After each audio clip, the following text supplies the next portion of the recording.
everything, sight, sound, smell, taste it. It Yes. is not there yet. Yes, So it yes. is all N. Yes. So Yeah. straight away I said N, not there yet. Yeah. But I'll work towards it. Yes. And how you work is a very good Satipatthana is important. When you do a good Satipatthana, good observation, observation, observation, observation throughout and all the steps properly, in the end, what happens naturally? The body disappears. That is the withdrawal from the body. Thoughts disappear, feelings disappear, sensations disappear, flashes also disappear. Don't consider flashes something else. It is the same. It is thoughts, feelings, sensations. All disappear. That is withdrawal from the mind. After that, your enlightenment factors begin. Okay. So given the eightfold path, right, somehow Acha, there is slippage. I'm not there 100% Yes. there also. So it Yes. is N for me there too. Yeah, yeah, So that's what I'm right. Yeah. Whatever I can. yeah. But if in some Satipatthana you get to complete dissolution, fantastic, and then I can begin my jhanas, and there is proper mindfulness. So then you can say, yes, it came. It took its time, but it came. Okay.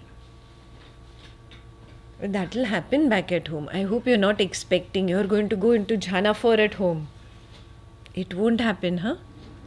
Because you're surrounded by your attachments. First attachment I'm going to hand over to you in the next 2 hours. You know that.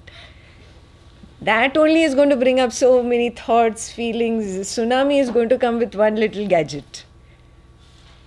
And then going back into that environment, living with those people, office, friends, family, then it's all going to come back. Now at home, now don't expect, oh, Satipatthana should happen like it happened at the retreat. No, it's going to be harder. Jhana should happen the way it happened at the retreat. It's going to be harder. I prepared you mentally. Yesterday, householders take a long time. Yeah? Unless your entire household becomes like a hermit. Yeah. Withdrawn from the world. You're not lost in TV and Netflix and parties and discos and friends coming over and entertainment every other day. Yeah? All this is gone. You become a hermit naturally, you and your family member, whoever is left behind with you. Both are on the same path. Then, even in the world, it can happen faster. But know that so many of you have younger kids. You're still running behind kids. So, yes, give yourself that benefit of doubt. It's going to take me some time, but it's good. I'll get a strong foundation in Sheela. When you go slowly, you realize, okay, this Sheela is also weak. Oh, this is also weak. Oh, I must work on that also. Yeah.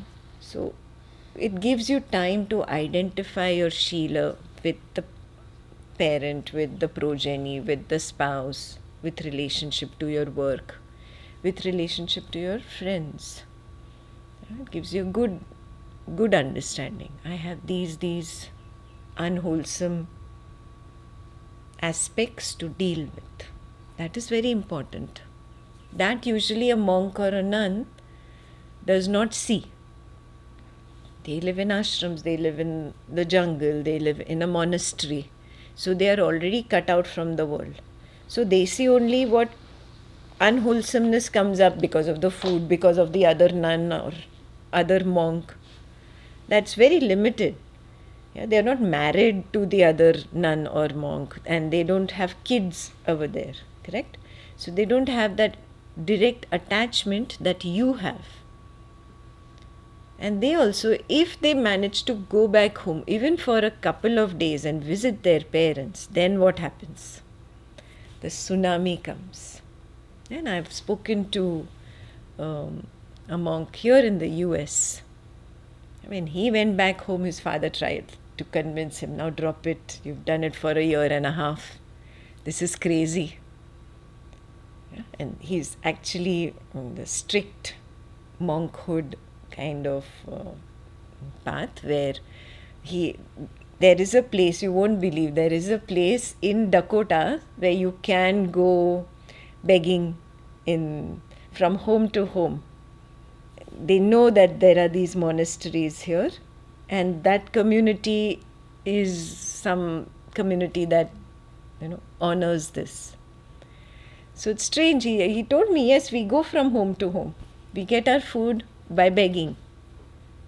Yeah? And those communities those are surrounding the monastery.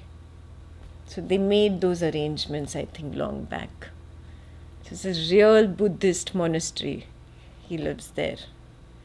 And so he told me when he went back home, he had this big tsunami of attachment, and suddenly he realized so much unwholesomeness which was not there back at the monastery. For a year and a half, he didn't go back home, and he didn't see any of those unwholesome thoughts and feelings.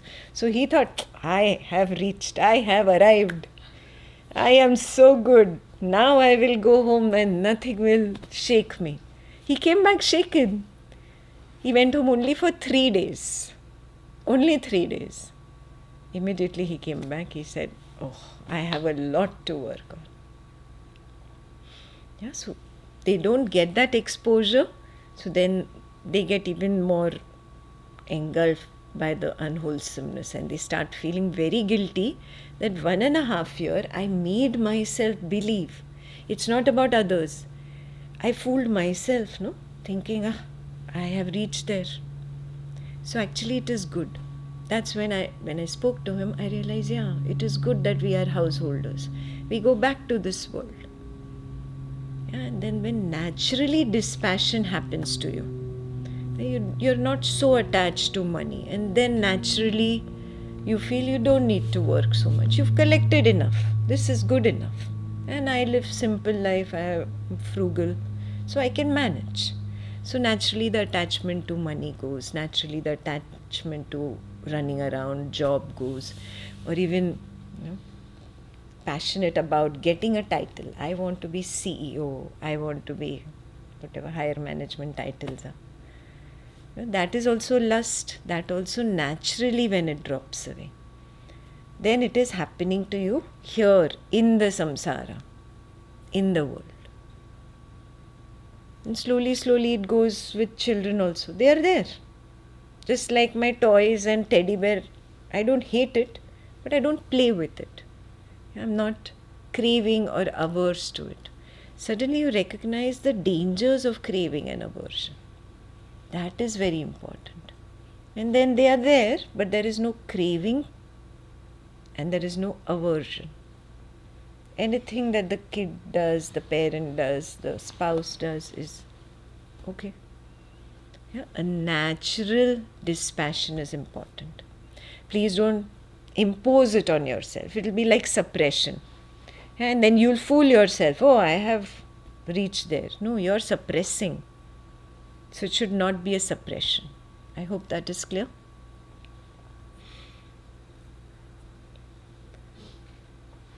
I've forgotten that Indian doctor's name. I heard some podcast of his. He was addicted to video games. Here only born and brought up in the US, never been to India. So his parents got bugged of his video games and sent him to India to go stay in a monastery. So he went reluctantly, American kid, so addicted to video games. So his father, how Indian parents are, so forced him to go. So he went to the monastery. It's a real story. He's a doctor. And I don't know the details, but sometime he stayed there. He fell in love with the Buddha's teachings. So he tells the main monk that I want to now stay here. And now I am done. I am going to take sannyas. And sannyas, okay. The monk has said, what do you have? You're 23, 24-year-old. Your father has just shipped you away to India just because he lives in this, his family lived in the same city and they knew about the monastery. What are you going to give up? No, I'm ready to give up the whole world. What do you have? Your money is your father's. Clothes you're wearing, your father gave you. You don't even have a job yet. Yeah, he was still taking the medical exams and all. He had not completed. And in the middle only his father said, get out, leave. I can't take your addiction. All you had was the addiction to the video game that went, so you thought now, oh, I've attained it by overcoming one addiction to a video game. No, I am ready to leave the world. He said, first you go back into the world, earn the world, and then when you feel ready to leave, then you come back. They didn't give him, in India it's called Diksha, initiation into monkhood. They didn't give him. And so he talks about it openly. I don't remember his name. Do you remember his name? What's his name? Dr. K. Dr. K. K-A-Y. K. Just It's K. Actually, It's a very long name. or something like that, but he just calls himself Dr. K. Put in Google Dr. K and see, he'll come up. He deals a lot with people who are addicted to gaming and all of that. Yeah. And he's very appealing to the younger generation. Yeah. So listen to him. Makes sense. Makes sense. Especially if you're addicted to something, no? Netflix, it'll help you. Anyways, so basically coming to the point is, don't think I have arrived just because I overcame one little addiction of video games. That is the point. Don't think I have arrived because of some little unwholesome things dropping away here and there. Don't get overconfident. Clear? It takes time. You're a householder. Be patient. You will go through a few iterations of Satipatthana, Jhanas, Brahma Vihara, Shunyata. Again, you'll come back to Satipatthana, Jhanas, Brahma Vihara, Shunyata. You should have the patience to go through it a few times. And then a point will come when it will become your nature. So allow the natural Vairagya to make it your nature. It's not that it's not your nature. That is your nature. It's just covered by all these addictions, these attachments, this involvement and indulgence in samsara today. Yeah. So that is superimposing. No? Slowly that withers away.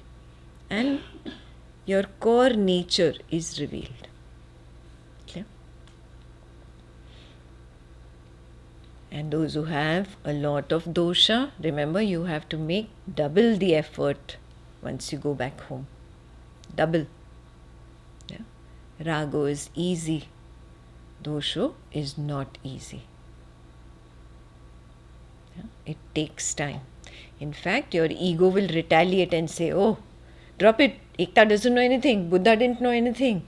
This path is not for me. Come on, let's party. Dosho person is the first to get pulled away into this tsunami. Yeah? So be wary of the ego. I'm giving you a few tips what could happen this and the next week. Very important. Pay back your debts, I told you, for this week. Yeah? Very important. Okay. So I'll start with cases. Now, in cases of knowledge, we've done part of it. It's similar to another sutta where each of the dependent origination has the eightfold path in it. Yeah, we've done it. Yeah. Each dependent origination has eightfold path in it. So part of the sutta, if I read one paragraph for aging and death, more than half you've already done. There's only one little part in every paragraph that you are getting exposed to for the first time. Okay. Chalo. Let's start with the sutta.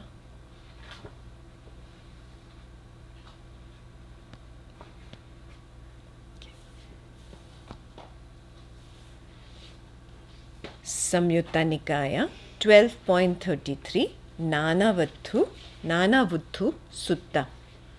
Cases of knowledge.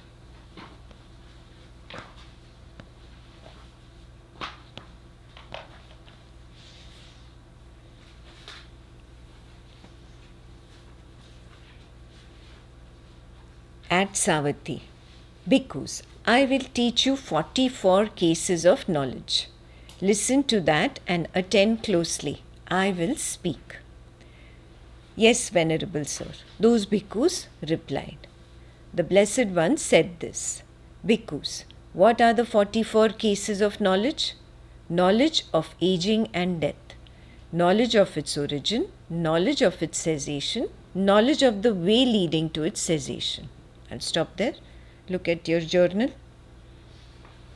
You have the table on aging and death. And inside that you have knowledge of its origin, knowledge of its cessation, and knowledge of the way leading to cessation. Now, let's take an example. Because yesterday we spoke about debt. Yes. So Ekta was just talking about what Buddha talks about debt, being debtless and blameless. So suddenly something flashed, somebody's face flashed, or somebody's name flashed for you. Did you know before that it's going to flash? No. You had some names and faces which surprised you. At least one. Did everyone have that? Was that a common thing? Okay, so we'll do that example then. So one face flashed. You didn't even know that, oh, I'm indebted to this person. No, it just came. Ego wants to push it aside. But Ekta's talking about debtlessness and blamelessness. So that means there is some debt I have with this person. Again, now when it flashes and I'm surprised by it, what kind of volitional formation is it? Is it a current will or is it a tendency? It's a tendency. Means I have something with him or her that has gone and deposited. And suddenly that face flashed. Maybe that person did a random act of kindness. They didn't have to go out of their way to help me in whatever. And I never repaid it back. So that is sitting in my heart somewhere deep within, that I have not returned that love, that kindness, that favor. It's not in words. Do you recognize it? It's just a feeling. It's just stored as a feeling. And if I am not inward turned, I don't know how to my feelings. Do you recognize this? If I'm lost in the samsara, then I don't have the skill to understand what this feeling means. I just know the feeling, but I don't know what the feeling means. Yeah, so then how do you learn in such cases? When suddenly that feeling gets exposed by a sudden surprising flash, yeah, then you connect it. Okay, if the flash happened on the discussion of debt, and that feeling arose with respect to that person, that means I am indebted. That's how you decode it, because I have to be very inward turned to try to understand feelings, because feelings don't have a language. They don't speak to me, they don't clearly tell me what they are about. But the face flashed when the topic of debt came up, and suddenly this feeling was there. Oh, this feeling arises always with this face. That means there is a debt. Did you know Ekta was going to talk about the debtlessness sutta by the Buddha? No, you didn't know. So everything was coming from the flow. The topic that Ekta brought up came from the flow, number one. The flash of that face came from the flow. That's why I was surprised during that discussion. And the little feeling associated with that face. It came from the flow. So, did I create any of this? No. And that means the flow is trying to convey a message to me. Very, very clear? Yeah. So now I understand this. Yeah. So when Ekta spoke about the debt, the whole face flashed, the feeling came, and it was surprising. This is the aging part of that. And you were surprised. You're listening to Ekta, but you're wondering, with this face, I didn't even think I was indebted to him or her. And then the ego wants to push it aside. This is the chit-chat, aging happening. Ego saying, no, I'm not indebted to this person. No, I already paid back. I already returned the favor. I've always been nice. No, but there's something still. That's why it came up. Yeah? So the flow is trying to say something to me. So the whole interaction within that happened with respect to that face and death. That is the aging.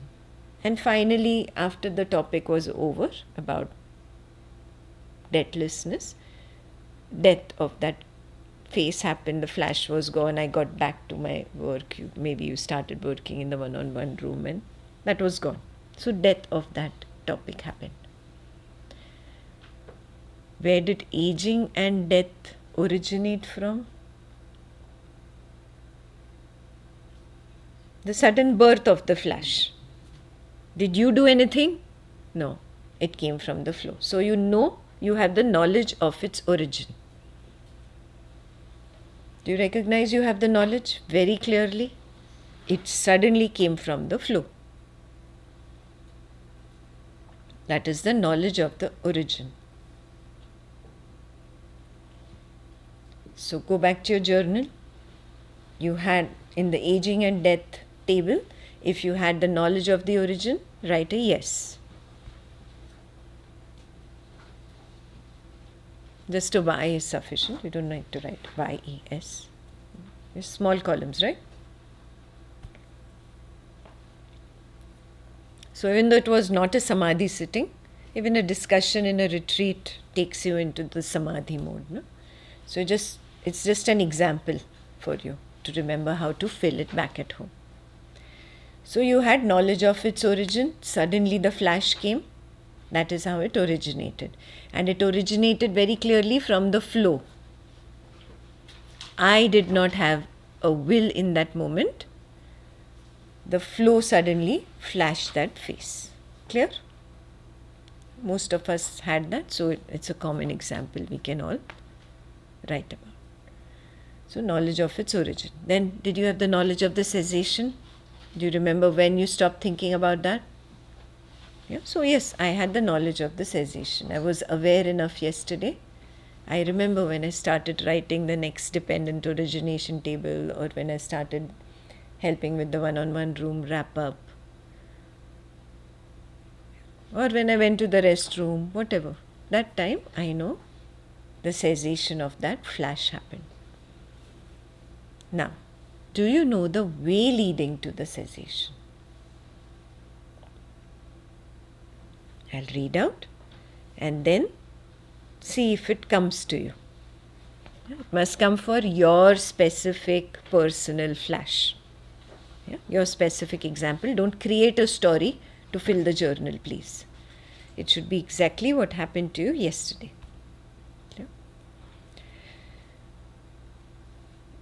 Knowledge of aging and death, knowledge of its origin, knowledge of its cessation, knowledge of the way leading to its cessation, knowledge of birth, knowledge of its origin, knowledge of its cessation, knowledge of the way leading to its cessation, knowledge of existence or becoming, knowledge of its origin, knowledge of its cessation, knowledge of the way leading to its cessation, knowledge of clinging, knowledge of its origin, knowledge of its cessation, knowledge of the way leading to its cessation, knowledge of craving, knowledge of its origin, knowledge of its cessation, knowledge of the way leading to its cessation, knowledge of feeling, knowledge of its origin, knowledge of its cessation, knowledge of the way leading to its cessation, knowledge of contact, knowledge of its origin, knowledge of its cessation, knowledge of the way leading to its cessation, knowledge of the 6 sense bases, knowledge of their origin, knowledge of their cessation, knowledge of the way leading to their cessation,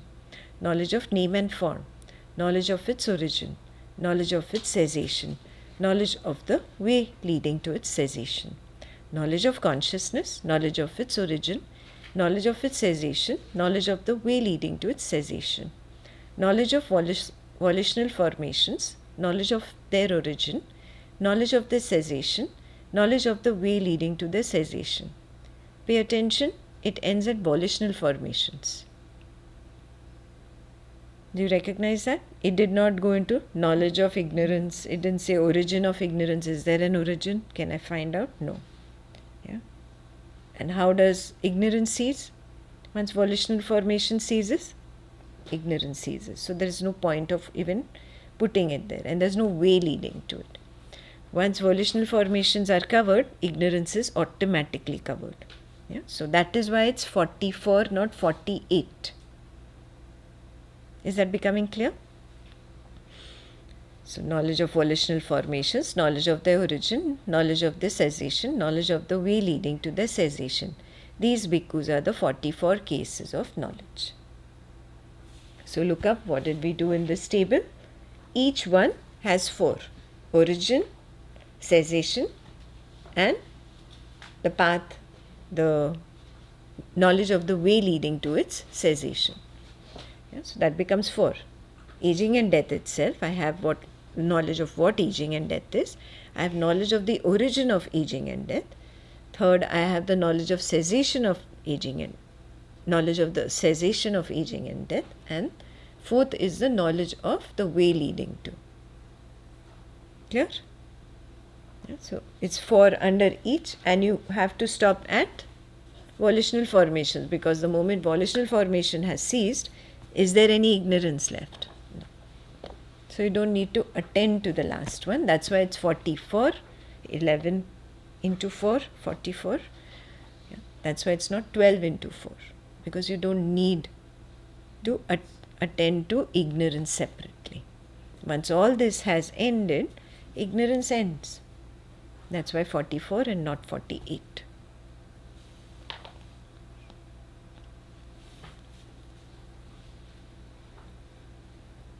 So now I'll read aging and death, and you try to figure out with that flash regarding death and the cessation of the flash regarding death, did you figure out the way that led to the cessation?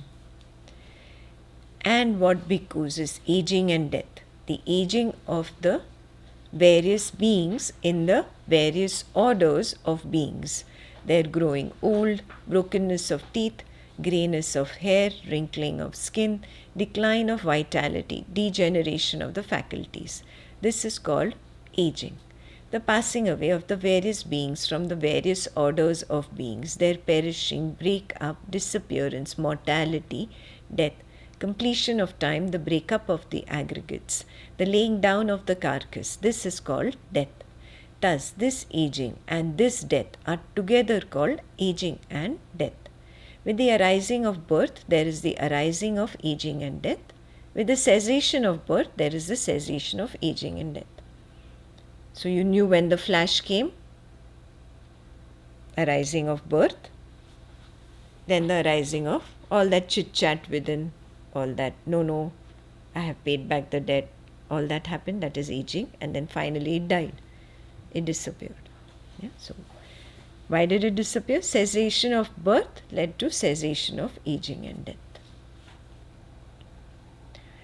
This noble eightfold path is the way leading to the cessation of aging and death. That is, wholesome view, wholesome intention, wholesome speech, wholesome action, wholesome livelihood, wholesome effort, wholesome mindfulness, and wholesome collectedness. So do you see this part of the sutta we've already covered 2 days ago? Yeah. Now, pay attention to your flash. Do you remember from yesterday? Did you recognize? How did it cease? What was the way leading to its cessation? Can you give me an answer? It will be personal, others can't take others' answers, but whatever your answer was. Tell me, what was it? Did you figure out? The wholesome action. Loudly? The wholesome action. Wholesome action. Okay, what was your wholesome action? To pay back. Yeah. This So, person. yeah. So you wrote it down that when I go back, I'm going to pay back to this. So, okay, through wholesome action, it shut down, it ceased for her. For others? So the wholesome view was this debt is coming to teach me something. Hmm. There is some debt there. That was the view. Yeah. Intention is I'll pay back as soon as I get home. Wonderful. That So was the intention. for her it was 2. Wholesome view, that the flow is bringing this towards me to teach me something, and wholesome intention that as soon as I get back home, I'm going to pay back this person. Not necessarily in monetary ways, in kindness. So that was her way. Wholesome view and wholesome intention. Did you get it? It doesn't have to be the full path. It's 1 or 2 or 3 or whatever. Others? Who else can share? Who else remembers? Did you find your way? Mine was also wholesome intention. It came up and just mentally there was that telling myself that I have to pay this. So yours was also wholesome intention. Wholesome view, wholesome intention. Okay. And intention Okay. Yours was also intention. Okay. came up and then Any of you had resistance? No. With him, this person, no. If that came up, then there is a lot of unwholesomeness there. So you have to recognize there was also unwholesomeness when I tried to say, no, this is not it. When the ego was arguing, no, that flash didn't mean anything. I don't know what that flash is. Then the ego is trying to dodge the payback to the person. Yeah? So then that was unwholesome. Either it was an unwholesome intention or it was an unwholesome view, yeah? Or unwholesome mindfulness. You're not mindful, you yourself don't understand your internal environment. Yeah? Ego's easily fooling me means my mindfulness is low. Yeah? So that could be unwholesome mindfulness or unwholesome view, unwholesome intention, and therefore leading to unwholesome action. No, I don't need to pay him back. His problem, he did good for me. No. Then you have a lot of dosha you need to work on. Yeah? Because they are my reflection. And the more I continue with my dosha, more dosha reflections are coming my way. Then I can't say, oh, my mind is suffering, I am always suffering, the world is not nice with me, etc., blah, blah. I have invited it. Clear? So it's not about the other person, it's about me maintaining my inner purity. Is that clear? Others shall cheat, I will not cheat. That way. That kind of a resolve is required. Yeah, others shall be cruel, I shall not be cruel. Yeah, others shall hate, I shall not hate. That is the strength that is required on this path. And if your ego was trying to dodge that, then some unwholesomeness is there. Recognize that unwholesomeness. Clear? Okay. Take it. So, the same thing now applies to every link of the dependent origination. Yeah? Very easy sutta. Now the part that you don't know. There are 2 types of knowledge. Knowledge of the principle and then the knowledge of entailment. Entailment is a big word. It simply means implied. That which follows because of the knowledge of the principle. Yeah? So I'll explain that. I'll read it out first and then we'll dive deeper into its explanation. So far is clear? With respect to your flash, you know whether it was wholesome or unwholesome. Yeah? Accordingly make entries there. I have the knowledge of the path leading to its cessation and it was this unwholesomeness. Please write down. Or this wholesomeness.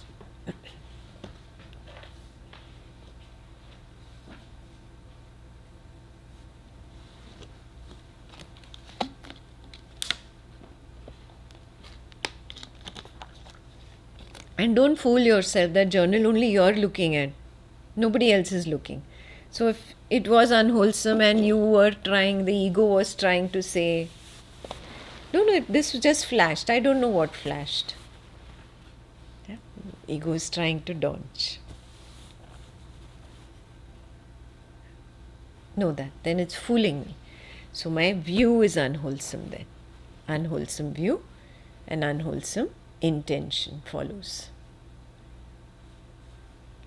So honestly, right there was unwholesome view and unwholesome intention. Today's morning samadhi was all about The debts. on the debts that I need to do and what I have to do, Yeah, what I have to pay back. Don't What say I- do, pay back. what I have to pay back, and that was not letting me go. Yeah, yes, it is not going to let you move ahead. How many of you have realized this even in your previous retreats?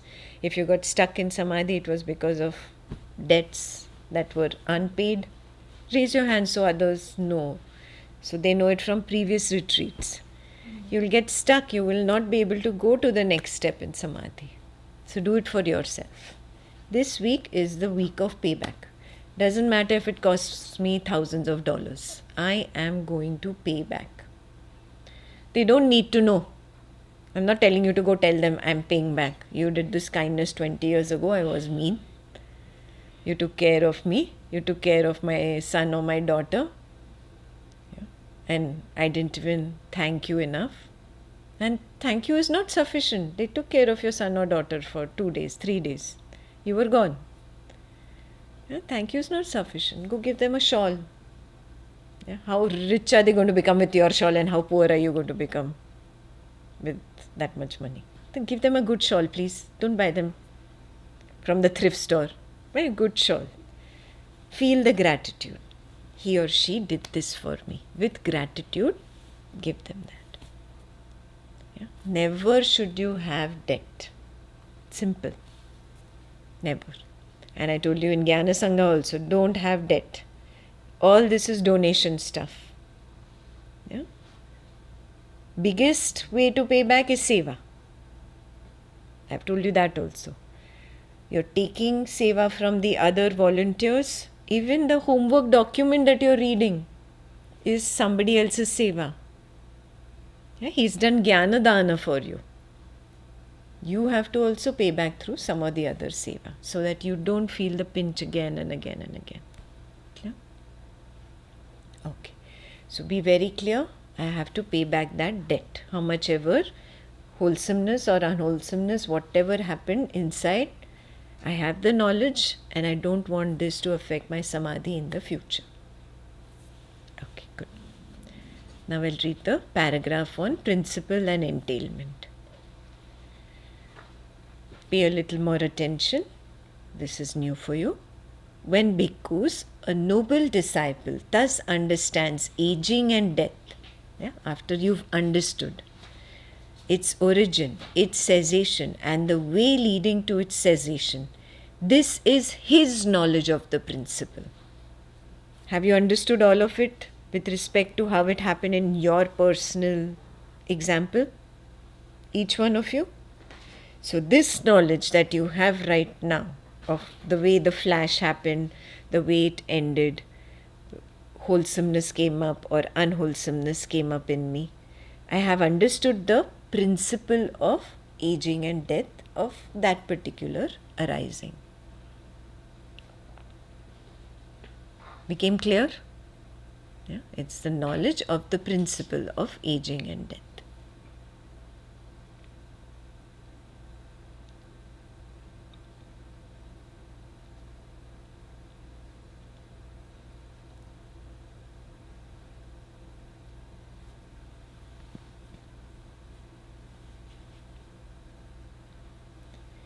By means of this principle, that is seen, understood, immediately attained, fathomed, he applies the method to the past and to the future thus. Yeah? Taking that knowledge of principle. Now you're applying that to past and future. Whatever ascetics and Brahmins in the past directly knew aging and death, its origin, its cessation, and the way leading to its cessation, all these directly knew it in the very same way that I do now. This is about the past. Let's stop there. Did you understand?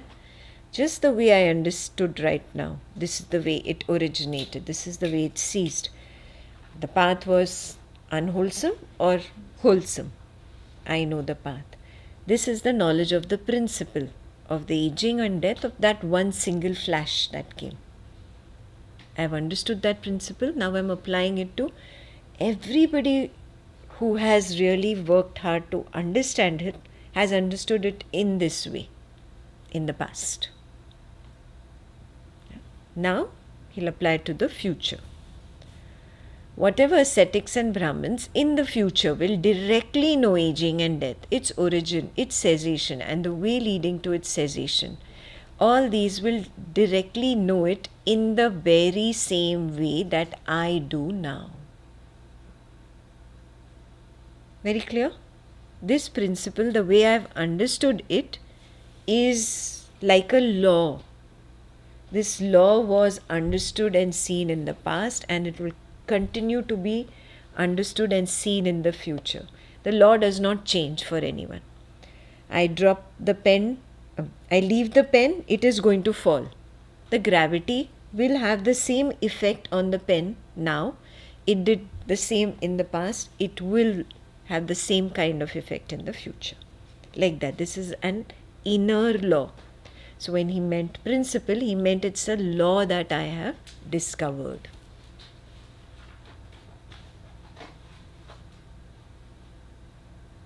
Yeah. And when he says that it's always going to be the same, this is entailment. Entailment means implied knowledge. Nobody from the past came out of their grave and told me, yes, I saw it this way. Nobody from the future can step into the now and tell me, yes, I will see it this way. Yeah. I have implied it. Just like the pen dropped from my hand and it went close to the earth and stopped there at contact. This is a law and this always remains so. I don't have any proof that gravity will still be the law in the future. But I say, no, it is implied. If it is there now, it is going to be in the future. It is how it was in the past. Are you understanding it? Which means he's saying it's going to apply to every aging and death of every thought, every feeling, every sensation, every perception of sight, sound, smell, taste, touch.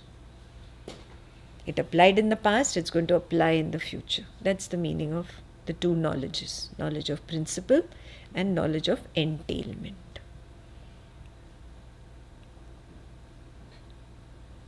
Okay. It's like discovery. How does a scientist discover something? He repeats the same thing in the laboratory. Repeats. And he gets the same result. Oh, it's always going to give me the same result. That means those who experimented in the past got the same result. Those who will experiment in the future will get the same result. It's a principle. It's a law. It's the way it is always going to be. Is that very clear?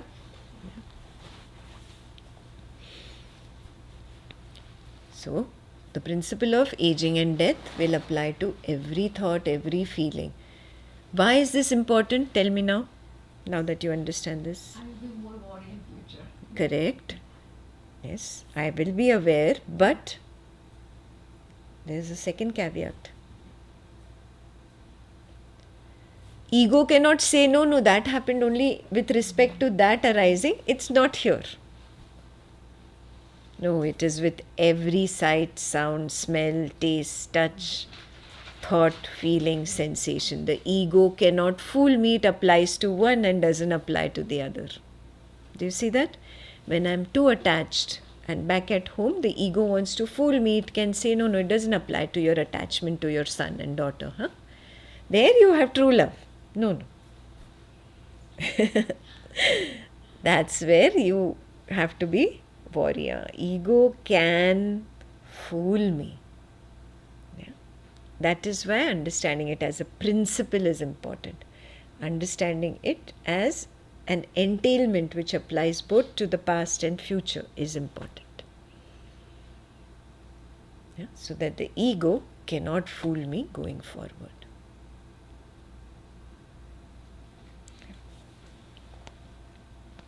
This is the only part that you were not familiar with. Clear? Baki everything follows the same. So I'll read the next paragraph now. When bhikkhus, a noble disciple, has purified and cleansed these two kinds of knowledge, knowledge of the principle and knowledge of entailment, he is then called a noble disciple, who is one accomplished in view. Do you recognize your view was pure? You could see it very clearly. Yes, Ekta was there to help me and assist me with talking about the sutta, elaborating upon it. Yeah. But I saw it. I didn't try to dodge it. So I was accomplished in view, accomplished in vision. After she showed it to me, I saw it even in other things. So my vision purified. Who has arrived at this true Dhamma? You arrived at that by yourself for the next one and the next one and the next one. Who sees this true Dhamma? You started seeing it yourself. Who possesses a trainee's knowledge? Why trainee? That humility is there. I don't know. And I am learning something new, which I didn't understand earlier. Oh, but this is a principle. Now I understand it's a principle. So that humility of a trainee. Trainee's knowledge. A trainee's true knowledge. Who has entered the stream of the Dhamma. You have started walking the path, you have entered the stream of the Dhamma. A noble one with penetrative wisdom. This is the most important. Penetrative wisdom. Now you can see through what is the translation of the feeling. Earlier you could not understand what does this feeling mean. Feeling is just feeling, it has no words. How do I understand what this feeling is? But it came with that flash of that face at the topic of being indebted to somebody for their kindness, for their help, for something. And I put those three together and understood it. Penetrative wisdom. Earlier when I was ignorant, I could not penetrate feelings and understand. When I was ignorant, I didn't understand sensations at all. I just reacted. Now I understand them. That is the difference. So the more you pay attention to this and keep filling this table, your wisdom will become more and more penetrative. Okay.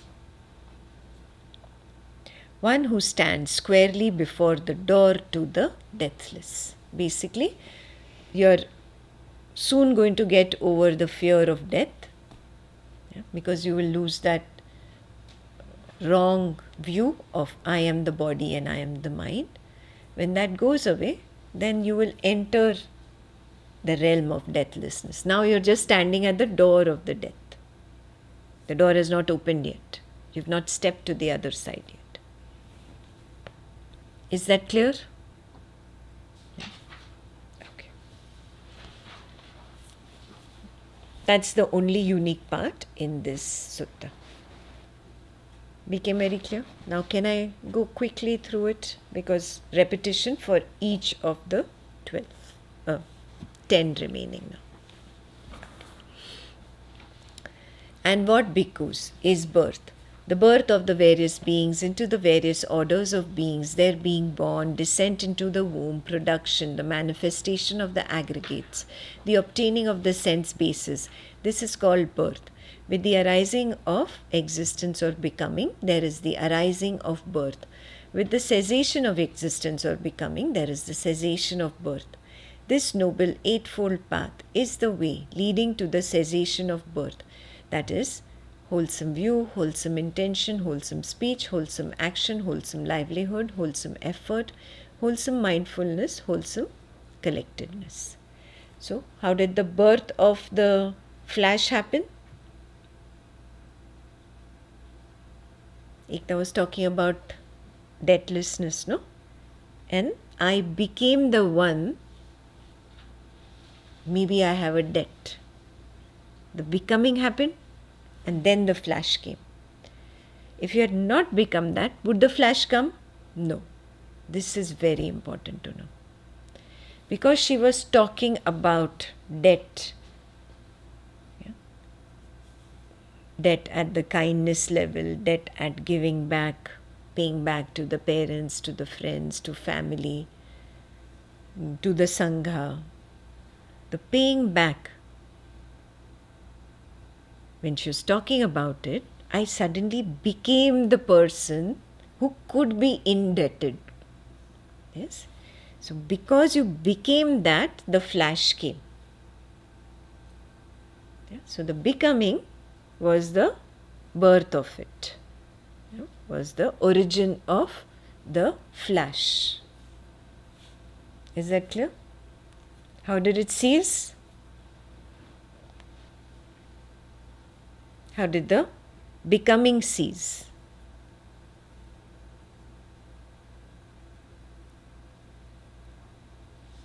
Okay, how did the flash cease?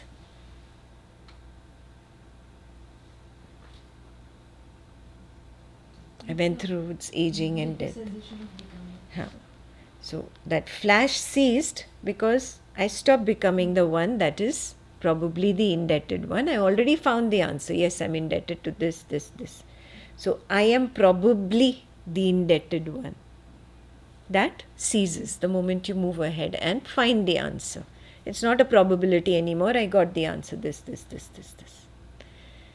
Yeah? So the becoming ceased when the flash ceased.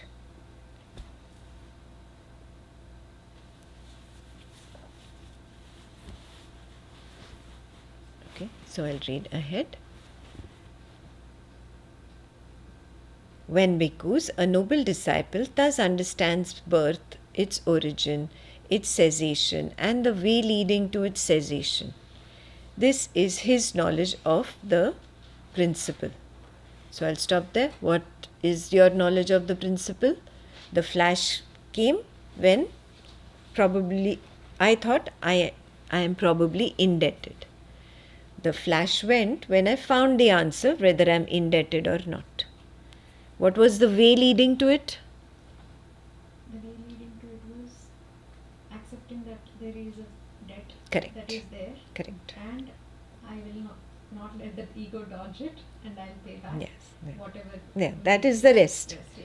But accepting in the flash, right at the flash, I accepted it.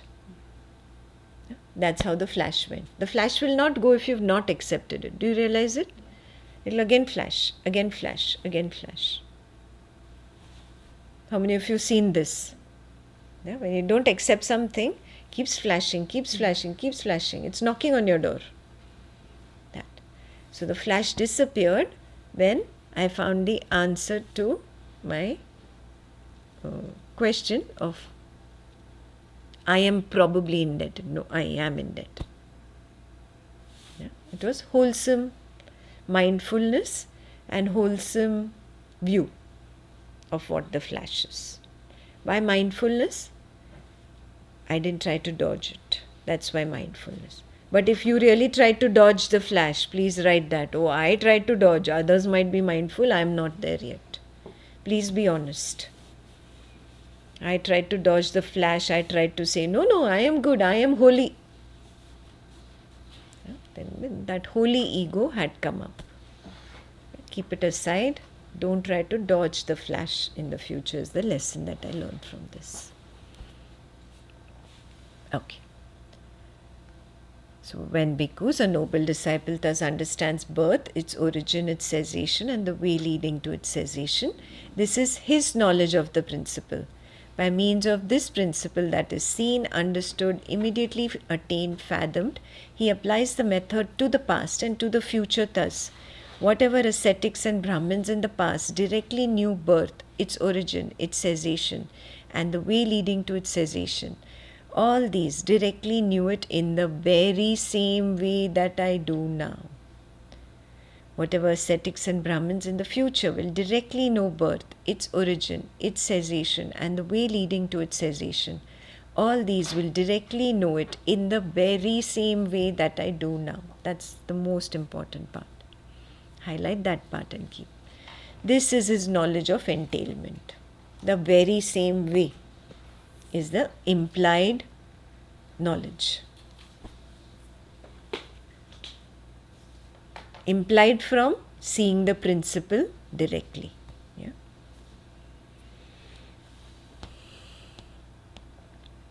Then go back to your journal and look at the birth table. Did you see the origin of the birth of the flash? Did you see its cessation? Did you see its way, the way leading to cessation? I hope you're all working on the same debt topic, right? Nothing else. You're doing something else.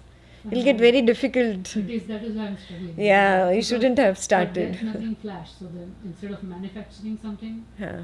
trying to do with the other, Name also didn't flash something. Okay, not of anybody. okay. Little more aware, because there is usually something, somebody, something that I've not returned the favor to or kindness to. A little more aware, little more. Yeah? It could be in your own relationship, it could be your own children, taking your children for granted, taking the partner for granted, means not returning back. What is taking for Death granted? came up, Huh. not for death. That's what I'm saying. It's for debt only, it's a debt. Death. No, death. The D-E-A-T-H. example you're giving is for death, right? Debt. Somebody who's dead, the face. No, DEBT. We spoke about payback, we spoke about yesterday's example. We spoke about the Sutta on being debtless and blameless. Yes, death. D-E-T. DBT. Yes. Okay, I should have written it somewhere. Sure. So please go back and Yeah.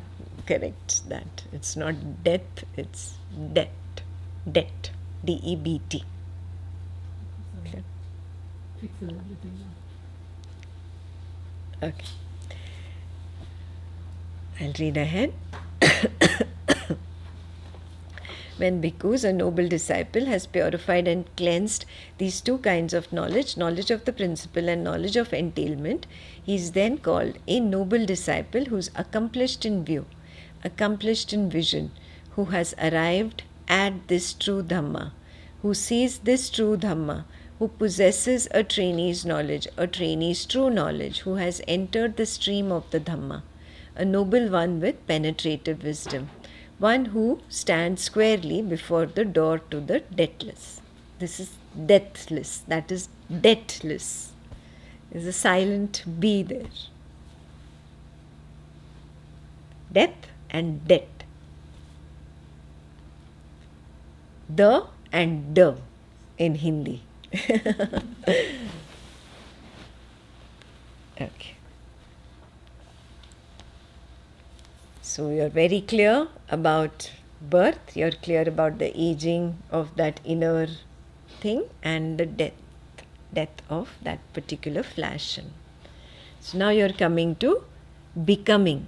What is becoming? What was the becoming? I am probably indebted to person A or person B, whoever face flashed. And what bhikkhus is existence or becoming. There are these three kinds of existence or becoming.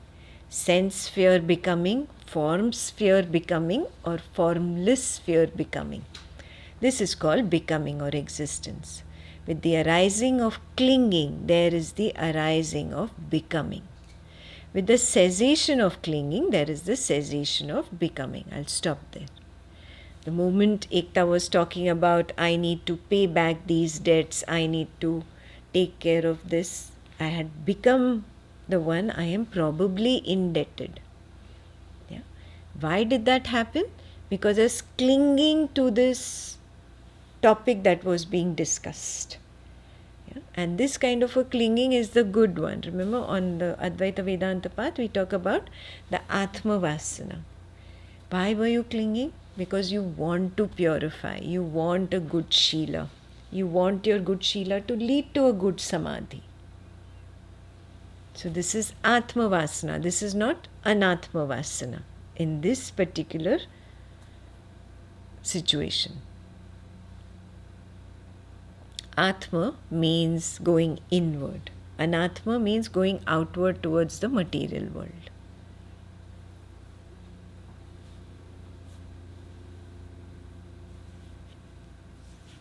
That is the parallel on the Advaita Vedanta path. So that's how you know whenever you make an effort in strengthening any Shila, the direction is inward. It's the right kind of craving and clinging that is happening. Without that, I will not be a trainee. It's not possible to be a trainee. It's not possible to have that kind of humility to listen, to imbibe, and to bring it out, to allow that Shila to blossom. That is the meaning of bringing it out. It's not that I don't have that purity. I've always had. I pretend to be something else. I get conditioned by the environment. That conditioning slowly drops away when I start turning inwards. So understand, this clinging was the good clinging.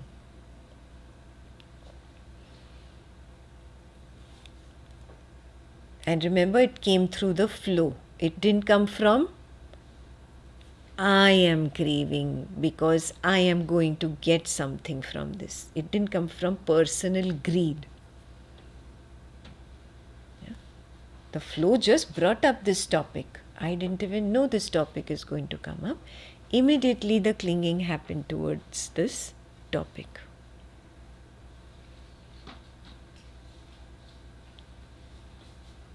Clear? And which becoming happened? Sense sphere, form sphere, or formless sphere for you? Forms. At that time you became the form. Is this form indebted to that form or that form or that form? Let me understand this better. That time I became this form. But when I am thinking, oh, my samadhi is not good because I am indebted, so it is the wish to move towards the formlessness. Yeah, recognize that. So you check, what were you paying more attention to? Was it because you were clinging towards having a formless and a good samadhi where I reach a good bodilessness, thoughtlessness and go beyond? Or was I just thinking about the debt that this body has created with respect to that body, that body, that body? What was your thought process? Do you remember? Form. Okay. So honestly write form. For me, with respect to this example of indebtedness, write it in your journal. On the left side there is margin, no? In the margins, write there. For me it was form sphere becoming.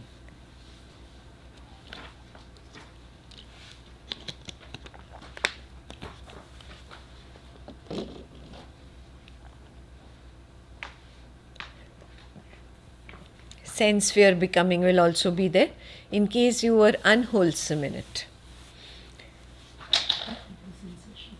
Yeah, some unwholesome way of, unwholesome view. Oh, he has not returned something back to me. Unwholesome, yeah. So I need to receive this from him or her, even if it is an apology. Sense sphere, I want to hear the apology.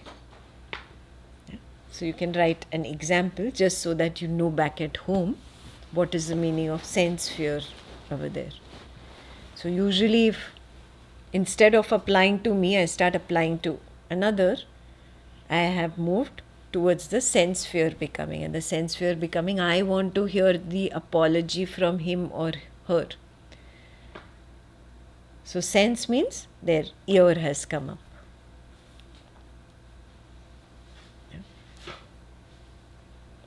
So you should be so mindful. You should know at every link what is happening. Are you seeing the detailed level of seeing? How mindful you have to be? Is there enough time to be mindful about what others are doing, what she's wearing, what he's buying, and what kind of a house are they living in? There is no time for all that. This is so much work. Be inward turned. Work on yourself. Drop all this nonsense materialistic world now. You've done it enough. Yeah? But you better do it. You're still 20. You have the liberty to go out, enjoy, burn your hands and say, oh, Ekta was right. You need that lesson. Huh? So give yourself the liberty. It has given me the liberty to go out. Can I do it with awareness? Be aware. What is this doing? What is this doing to me? When you see, this suffering, mental chit-chat, it just doesn't go away. Okay, that means this burns me. That is the meaning of I put my hand into it and my hand gets burned. This recognition is important at your age. They've had enough burned, all scars, no? All scarred hands. No more excuse. No more. Vanaprastha. I'm done. Okay. Yeah. So the same way I keep talking to her, that's how you're supposed to talk to your youngsters at home. You go out and burn your hands. You come and talk. Mama is your friend now. You come and tell me. And it's okay. You're meant to learn it. What did you learn now? He or she will say, no, maybe next time it will not happen. With the next friend it will not happen. This friend was like this. Allow him or her to explore that next friend also. And be there for him or her. You've gone through that pain, right? And some of us were lonely. We didn't have that support of knowledge. You can support them. At least now you can support because you got her here. You'll be open to making her your friend now. Yes? And if she shares this wisdom, you're open to listening. This is what needs to happen. Okay. So bring it up in your own kids. You will feel more responsible for, I need to do it first. Let me do it. I'm teaching him or her, but I need to do it first. That is very important. And for their sake, you will start doing. Very important. Means being more mindful of every link, at every link, how is this happening? Okay. So then you'll get the knowledge of that principle at every link.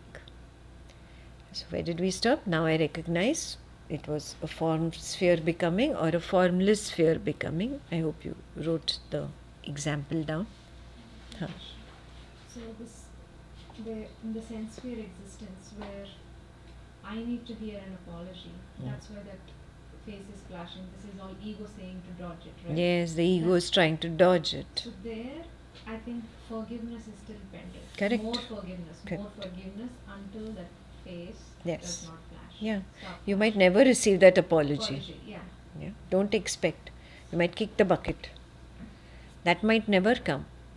That is what you need to forgive yourself for, because I have been torturing myself. I am going to receive this apology. 10 years, 20 years, 30 years, 40 years you are holding on to it. You have tortured yourself. Very important. Forgive. Now let go of that also. I don't care if it comes or not. This was just an example. For you it could be something else. So the forgiveness meditation is also not done from the heart fully. That's why it keeps coming back. Yes, you did I it cannot mechanically. I cannot just say, Yeah. oh, I have done this forgiveness meditation n number of times, still Yeah. it keeps coming. Yeah. That means they must be wrong. This is again ego saying. Also, you did it out of greed for a good samadhi in the retreat. Yeah. So you got a good samadhi in the next 2-3 days and you were like, okay, my job is done. I can again be angry with that person. No, you need a good samadhi every week. Every week you need a calm mind every day. It has to be completely cut off. So don't do it for greed of just the next samadhi should be good, so I am doing forgiveness. Then greedy forgiveness it is. Greedy meditation. As a beginner you did it, I understand. It's fine. Forgive yourself for I did it as a beginner. I didn't even understand. I just had a greed of good samadhi. But now, as a final thing, forever, not expecting something in return. If it comes, okay, it came. And I tell you, when it comes, you are not going to believe it is true. When the apology arrives, you will think, oh, he or she is faking. They need something from me. They are not really sorry. The ego goes that way. Recognize it. You are not going to accept it only. So might as well just move that block out. It's a block in your mind. Are you seeing it? He or she doesn't even know that they're supposed to say a sorry for something that happened 30 years ago. Correct? It's a block in my mind. Recognize. A big boulder. It's blocking my vision. I need to see. He does not need to see. She does not need to see. I need to see. So do it for yourself. Yeah. Honestly, how many of you thought yesterday when I was talking about indebtedness, you thought that guy, that woman is indebted to me? So here in this case, forgiveness is pending, right? That is what is the debt. Yes. Forgiveness has not happened. Yes. More. Yes. So that's how I have to identify, because when it usually debt means first thing that flashes is money, right? Yeah. And then something else. But this forgiveness, it takes some time Correct. to really understand. Yes. What is it Yes. I need to figure out. Yeah, first of all, you think that it is forgiving his action. No. It's forgiving the torture that I put myself through. He should not do this, she should not do this, this is right, this is wrong, blah, blah, blah, blah, blah, blah, for 30 years, 40 years, 50 years. Still blah, blah is going on. That is torture. That is self-torture. First of all, you are forgiving yourself for the torture. No, but he did it. Arey, but he did it. Why are you burning your hand? She is wrong. Why are you burning your hand? By you burning your hand, are they going to burn? No, they are not going to burn. Wake up. When you couldn't see as a teenager, as 20-something, 30-something, you were all out to take revenge. Now you realize everything is the flow. Everything comes automatically through the flow. If I am not the doer, he or she is also not the doer. That is the true forgiveness. The flow brought this character into my life. I could not stop it. I could not stop him or her from entering my life. Yeah, and if it's your parent, so there's no question only. Choicelessness is freedom. You cannot change your parent. You cannot change your siblings. You were born in that family. It's the family of origin. So you have to become very clear. It's the flow that is doing it. And that is the story between him, that other person, and me. Between him and me. Between her and me. It's a story. Not to get stuck in the story now. See, this is the issue of the household. Are you understanding this? You'll forgive now. Tomorrow you'll go back and see the same person. What will happen? The whole tsunami comes back. This is the problem of the householder. This makes us again go down in our samadhi. Big dip happens. So forgiveness is number one, top priority for the householder. It has to be done on a regular, continuous basis. Not for him or her. Me. I should not burn my hand. Is there self-exploration on forgiveness? I don't remember. If there is not, I'll create one. Check the 200 list, and if there is nothing, then I'll create one. I don't remember, but it would be great. Yes. Yeah. I'll create one on. Forgiving oneself Is more important. Is very hard. I know. And that's why it's the most important. That is the most important, is recognition came just this morning. Yeah. Trying to forgive the other person, I need to forgive myself. Yes, myself, me first. He is not at fault. My understanding of him was at fault. Yeah. It is the flow. That is the role of that character. You are saying, no, you changed your role, you become the holy Buddha. No, that was the flow bringing all that through him or her to this body-mind person. When I'm not even this body-mind person, how is he or she that body-mind person? No. This understanding is what is key in forgiveness. Wisdom is required. You cannot forgive forcefully. It will not work only. 10 minutes you will get peace of mind. Why? What have you done in that 10 minutes? You've just suppressed it. That's all you've done. So next samadhi will be good. But after that, it all comes back. Why? Because I didn't understand the wisdom behind it. I did forgiveness mechanically. Is this becoming clear? I'll create a self-exploration and say. There is a flash of one person coming right now, which is like, it didn't feel like forgiveness, but the person stopped flashing. So by not labeling it as forgiveness, it just happened. Good, good. As long as you understand the wisdom. When I'm not the doer, how is he or she the doer?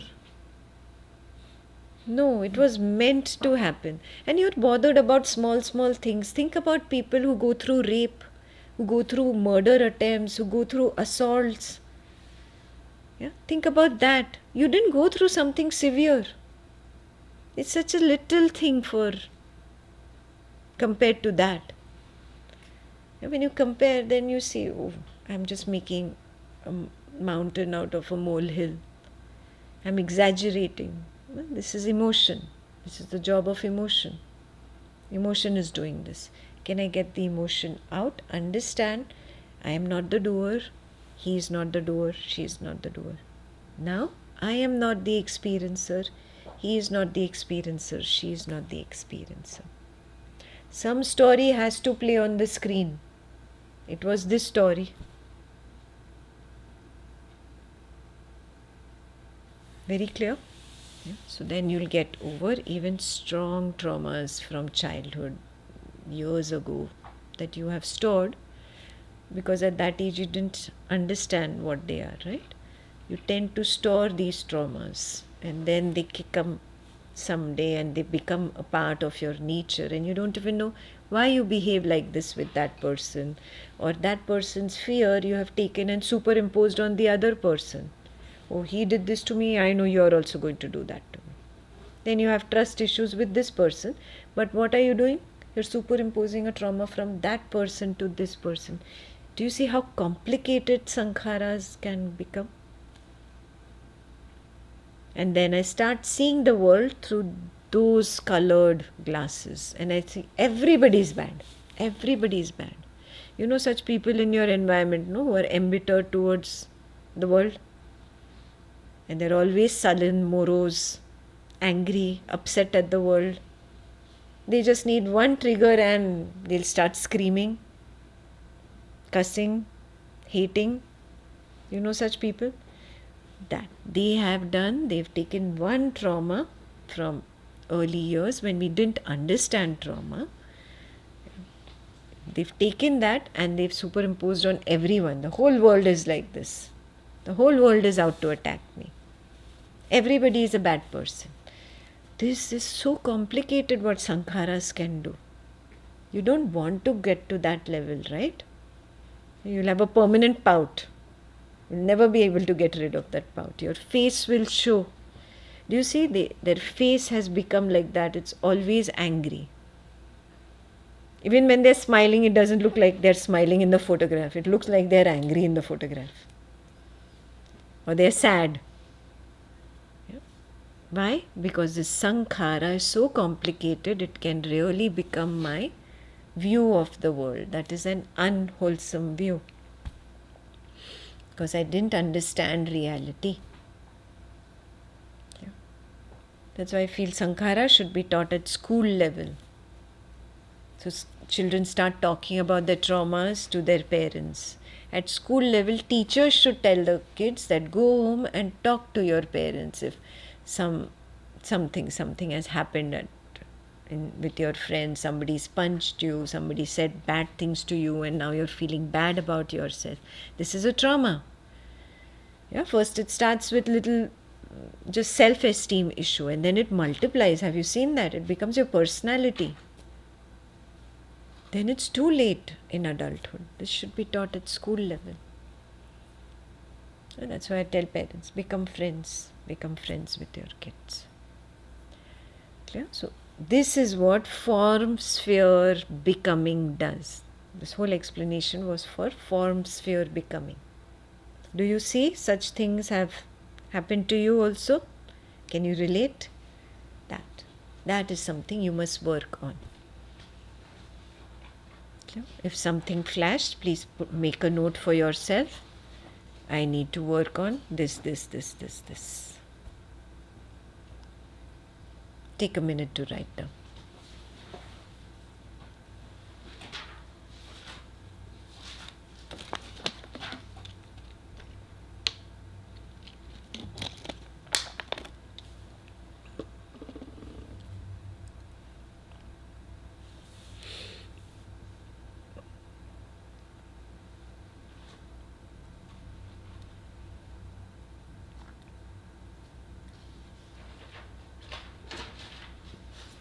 And recognize in those cases you were clinging to something, especially what happened during that childhood trauma, adulthood trauma, teenage trauma, whatever it was. You were clinging to something.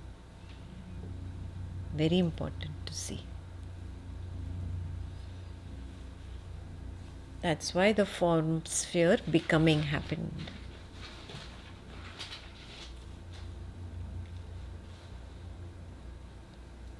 I tell you, if you understand the Buddha's path well, you don't need a psychologist, therapist. Gitanjali will be out of work. The doctor in the class. Yeah, she'll lose her job. If Buddha's path you take seriously and start applying everywhere, you don't need therapy. You don't even need friends. In fact, they create more complications. I don't even see it that way, and they give me another negative view of it. At least a therapist is responsible that I should not give the patient a negative view. Friends can ruin it. This is the best therapy, I tell you, if you really understand what is being said here. Yeah. So work on your form sphere becoming. Our example doesn't go that way. Our example naturally happened from yesterday's talk. So work on this separately later. So I'll read ahead. And what bhikkhus is becoming, there are these three kinds of becoming: sense sphere becoming, form sphere becoming, formless sphere becoming. This is called becoming. With the arising of clinging, there is the arising of becoming.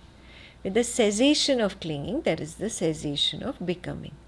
This noble eightfold path is the way leading to the cessation of becoming. That is right, wholesome view, wholesome intention, wholesome speech, wholesome action, wholesome livelihood, wholesome effort, wholesome mindfulness, and wholesome collectedness. Clear? You identified whatever clinging you had in that moment when Ekta was talking about debt. Yeah? And then you understood in that moment, maybe there is some debt that I need to pay back, and because of that clinging, the becoming happened. Yeah? So you recognize very clearly the arising of the clinging or origin of the clinging. You recognize the cessation of the clinging. When did it cease? When I became, it had ceased. Where did the clinging arise from? Craving.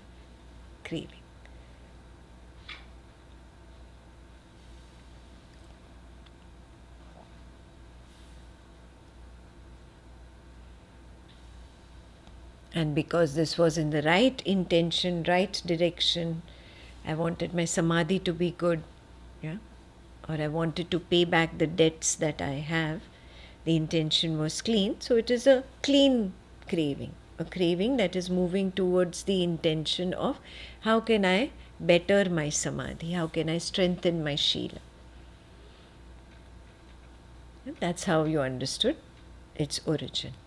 So when bhikkhus, a noble disciple, thus understands becoming, and its origin, which is craving, and its cessation.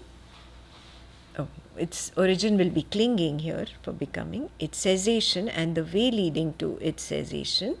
This is his knowledge of the principle. By means of this principle that is seen, understood, immediately attained, fathomed, he applies the method to the past and to the future.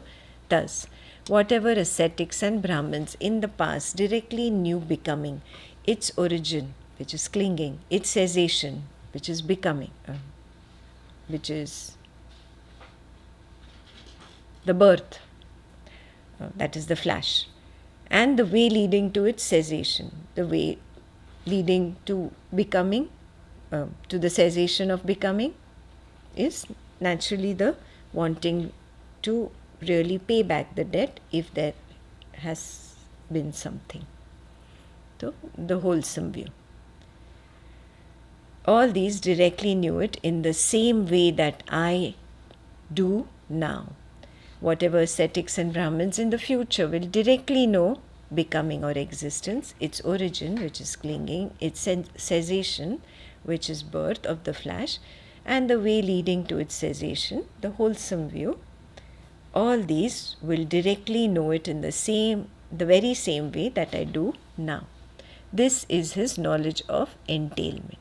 Entailment means implied. If the principle works now for me, it worked in the past, it worked in the future. This is entailment, implied knowledge. When bhikkhus, a noble disciple, has purified and cleansed these two kinds of knowledge, knowledge of the principle and knowledge of entailment, he is then called a noble disciple who is accomplished in view, accomplished in vision, who has arrived at this true Dhamma, who sees this true Dhamma, who possesses a trainee's knowledge, a trainee's true knowledge, who has entered the stream of the Dhamma, a noble one with penetrative wisdom, one who stands squarely before the door to the deathless. And what bhikkhus is clinging? There are these four kinds of clinging. Clinging to sensual pleasure. Were you clinging to a sensual pleasure that time? Did you feel, oh, in samadhi, I'll feel pleasant. That is why I want to do this? No. Was there clinging to a view?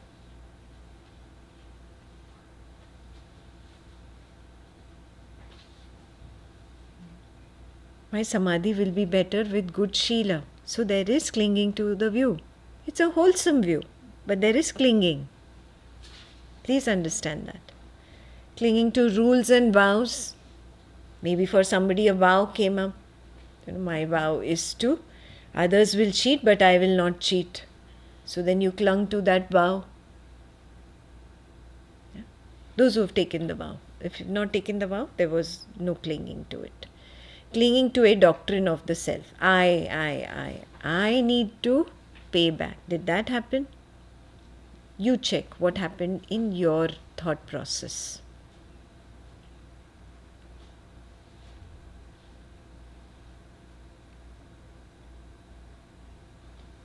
Could you figure it out? Some of you at least? Good. Good. There is clinging. It's a good clinging, like I told you. Inward, towards Atma Vasana. It's going to happen. There also you know only one way, no? Of seeking, clinging, craving. That's the only thing you know. Earlier you were doing it for unwholesome things. Now you're doing it for wholesome. Good. At least you've turned within. A point will come, even that will drop.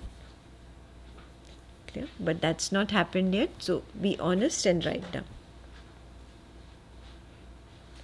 This is called clinging. With the arising of craving, there is the arising of clinging.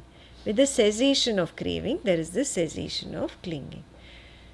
Do you recognize that? Its origin was some craving. Craving to be pure, craving to have a good samadhi, craving for good Sheela, craving.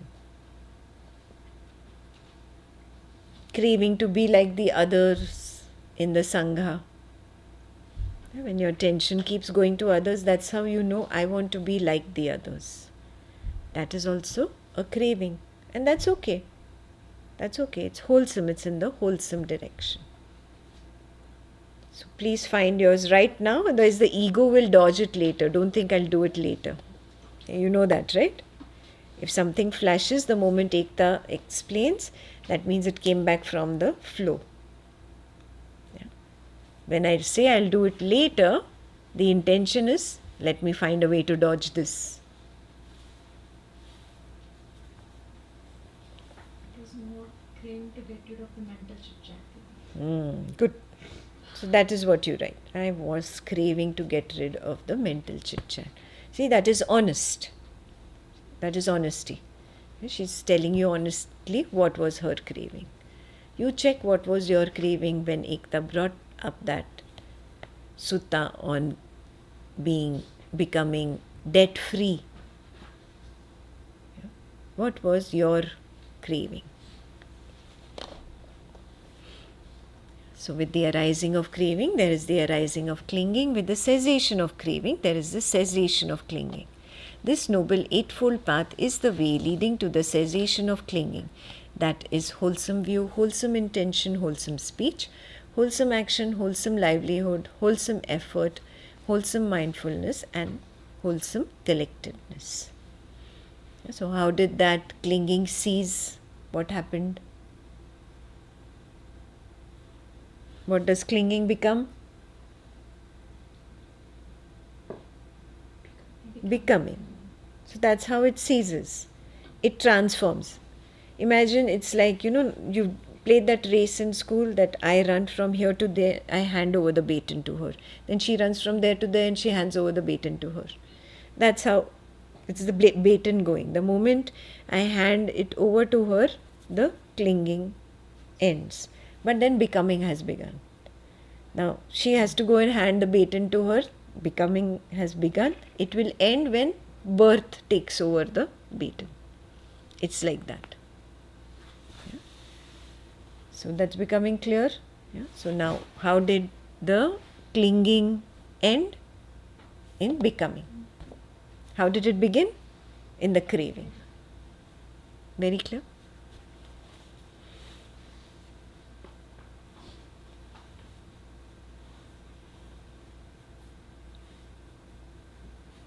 And if it ended in becoming, means I truly had the intention to apply the knowledge that was coming my way.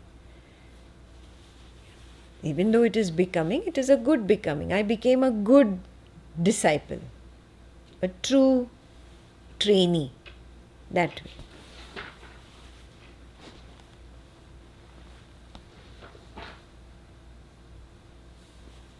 So that was wholesome mindfulness, wholesome action, a wholesome intention to be honest and truthful.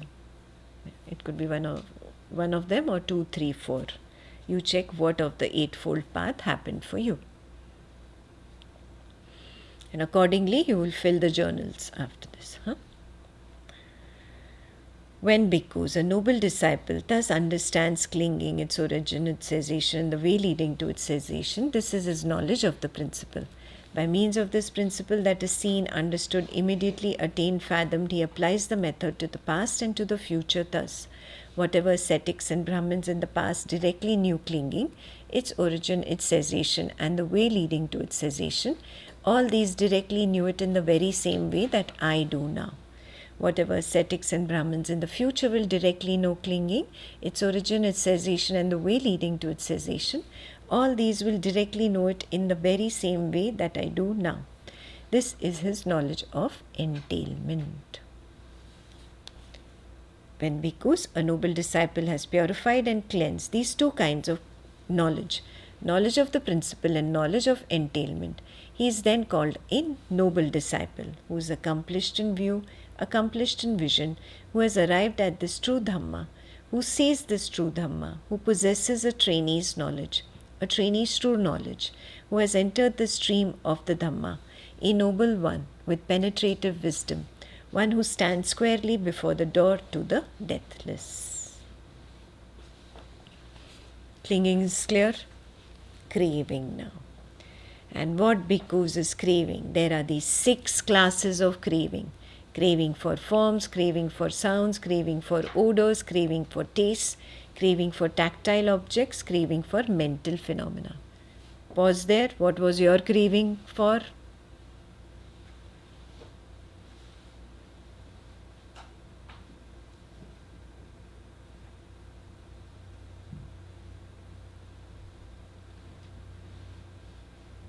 If it was for the form sphere becoming, which some of you wrote, I wanted to be a good person who has paid back the debt, form sphere, then it will be craving for form. Yeah. Some of you had the intention, my samadhi should be good, and you put formless sphere becoming. So then it is craving for mental phenomena. Yeah. Formlessness cannot happen here in this world of form, it happens beyond. Yeah.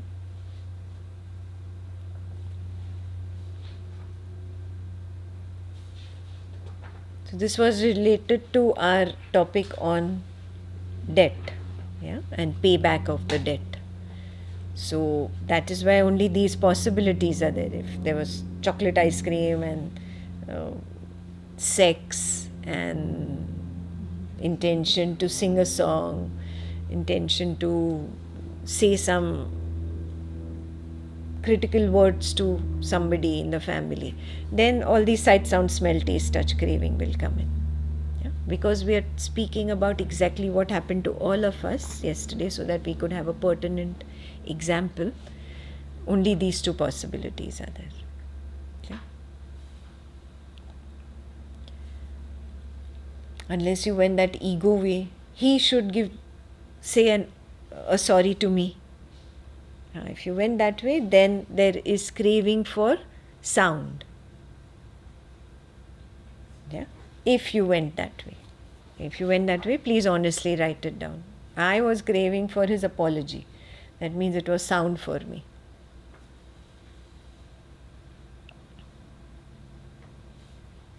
Clear?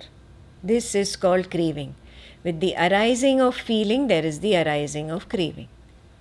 Yeah, I had some Vedana the moment we were talking about debt and payback. So naturally from that Vedana came this craving, whichever your craving is, for mental phenomena, for form, or for sound, or anything else. With the arising of feeling, there is the arising of craving. With the cessation of feeling, there is the cessation of craving. This noble eightfold path is the way leading to the cessation of craving. That is wholesome view, wholesome intention, wholesome speech, wholesome action, wholesome livelihood, wholesome effort, wholesome mindfulness, wholesome collectedness. Yeah, so that is why it led to that particular clinging, whatever you clung to. If you clung to form, it came from craving of form. So the craving handed over the baton to clinging. That's where it ceased. Very clear? And you know your intention. Now the intention will be similar. If it was wholesome view, it is wholesome. If it was an unwholesome view, it's going to be unwholesome. So you know the eightfold path is now going to have a common theme going back up.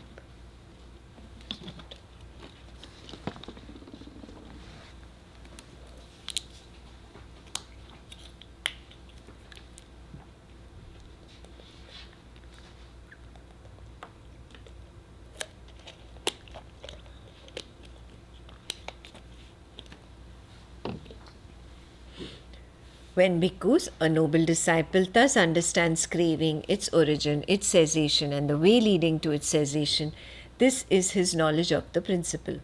By means of this principle that is seen, understood, immediately attained, fathomed, he applies the method to the past and to the future thus. Whatever ascetics and Brahmins in the past directly knew craving, its origin, its cessation, and the way leading to its cessation, all these directly knew it in the same way that I do now.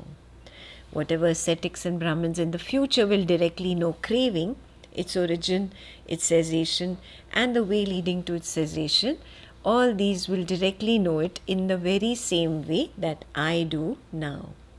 This is his knowledge of entailment. Good, very clear. When bhikkhus, a noble disciple, has purified and cleansed these two kinds of knowledge, knowledge of the principle and knowledge of entailment, he is then called a noble disciple who is accomplished in view, accomplished in vision, who has arrived at this true Dhamma, who sees this true Dhamma, who possesses a trainee's knowledge, a trainee's true knowledge, who has entered the stream of the Dhamma, a noble one with penetrative wisdom, one who stands squarely before the door to the deathless. Okay, now we move to feeling. And what bhikkhus is feeling? There are these 6 classes of feeling. Feeling born of eye contact, ear contact, nose contact, tongue contact, body contact and mind contact. This is called feeling.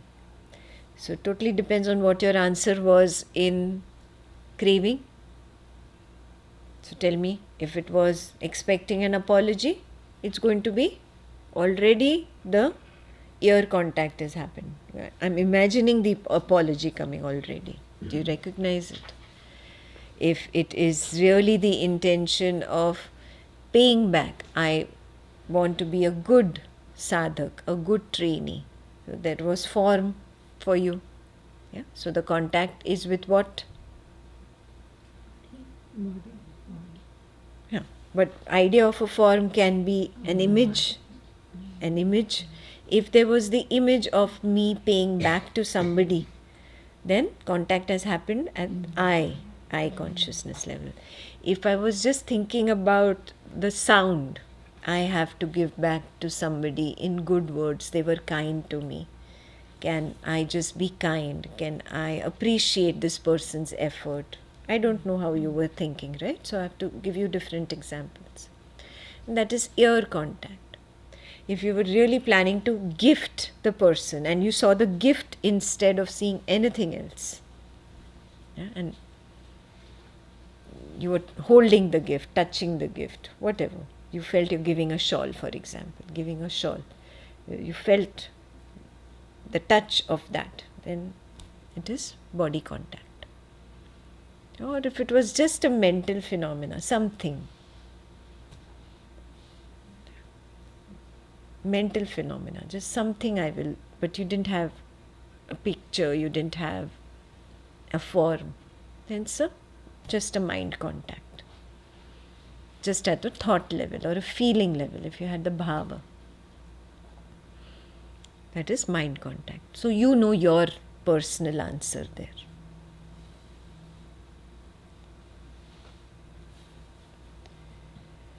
This is called feeling. How did the feeling come? Origin was the contact that happened. That contact happened in my mind only when Ekta was talking about debt and payback. It happened at the mind level only. But even at the mind level, there is eye contact. Even at the mind level, there is ear contact. Yeah? This body contact if you touch the gift in your mind. So, with the arising of contact, there is the arising of feeling. That is very clear.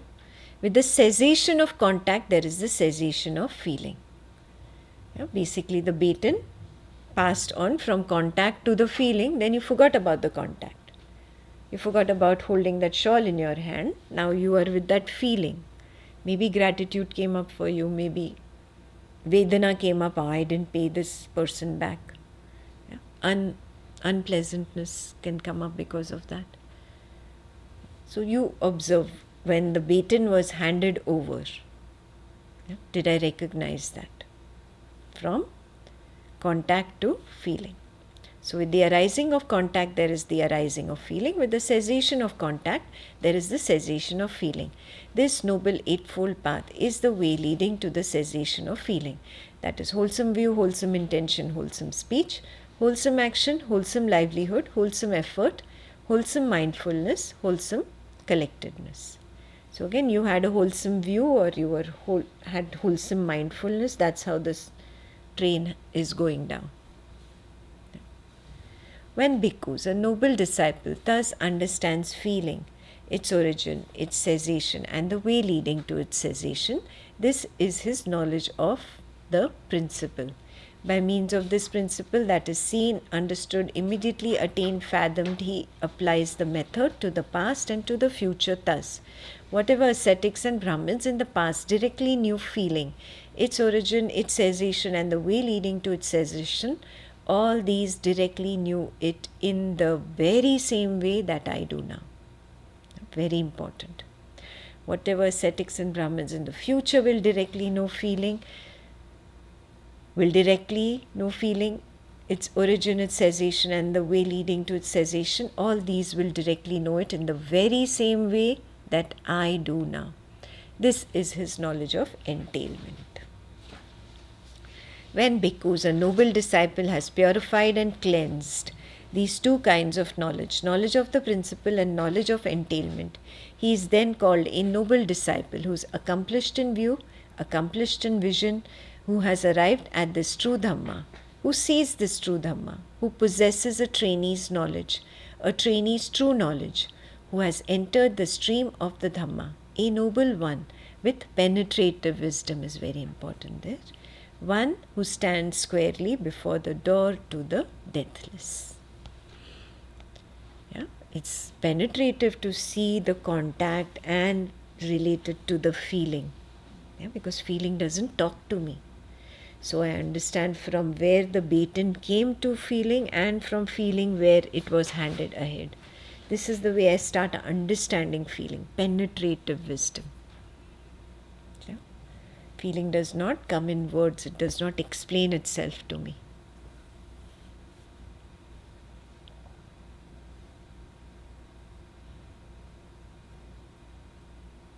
Good, can I move to contact? And what bhikkhus is contact? There are these 6 classes of contact: eye, ear, nose, tongue, body, mind. This is called contact. With the arising of 6 sense bases, there is the arising of contact. With the cessation of 6 sense bases, there is the cessation of contact. This cannot be changed. Yeah? This is the same for all dependent origination. So if you had the image in the mind, there was eye contact, so definitely eye was the base. If it was some sound, ear contact, definitely ear was the base. You cannot change that. So this is very easy to understand. With the arising of 6 sense bases, there is the arising of contact. With the cessation of 6 sense bases, there is the cessation of contact. This noble eightfold path is the way leading to the cessation of contact. That is wholesome view, wholesome intention, wholesome speech, wholesome action, wholesome livelihood, wholesome effort, wholesome mindfulness, wholesome concentration. Yeah, it's the same. You would have the same wholesome view through and through. When bhikkhus, a noble disciple, thus understands contact, its origin, which is its sense base, and its cessation, which is it moves towards feeling, and the way leading to it was my wholesome intention or wholesome view. This is his knowledge of the principle. By means of this principle that is seen, understood, immediately attained, fathomed, he applies the method to the past and the future thus. Whatever ascetics and Brahmins in the past directly knew contact, its origin, its cessation, and the way leading to its cessation, all these directly knew it in the same way that I do now. Whatever ascetics and Brahmins in the future will directly know contact, its origin, its cessation, and the way leading to its cessation, all these will directly know it in the very same way that I do now. This is the knowledge of entailment. The way I do now, this increases Shraddha, self-conviction. I see. I am not believing Ekta blindly. I am not believing Buddha blindly. I see it. Penetrative wisdom. Trainee's true knowledge, his knowledge. Not borrowed from the Buddha, not borrowed from Ekta, own knowledge. Yeah? That is why entailment is so important. When bhikkhus, a noble disciple, has purified and cleansed these two kinds of knowledge, knowledge of the principle and knowledge of entailment, he is then called a noble disciple, who is accomplished in view, accomplished in vision, who has arrived at his true Dhamma, who sees his true Dhamma, who possesses a trainee's knowledge, a trainee's true knowledge, who has entered the stream of the Dhamma, a noble one with penetrative wisdom, one who stands squarely before the door of the deathless, door to the deathless. Good. These three are always very easy. Contact, six sense basis, and the consciousness, because they have to be the same. Okay. And what bhikkhus are the six sense bases? The eye base, ear base, nose base, tongue base, body base, mind base. These are called the six sense bases. With the arising of name and form, there is the arising of the six sense bases. If it's an object of sight, will ear arise? No. Only eye can arise. If it's an object of sound, can eye arise? No, only ear is going to arise. Very clear?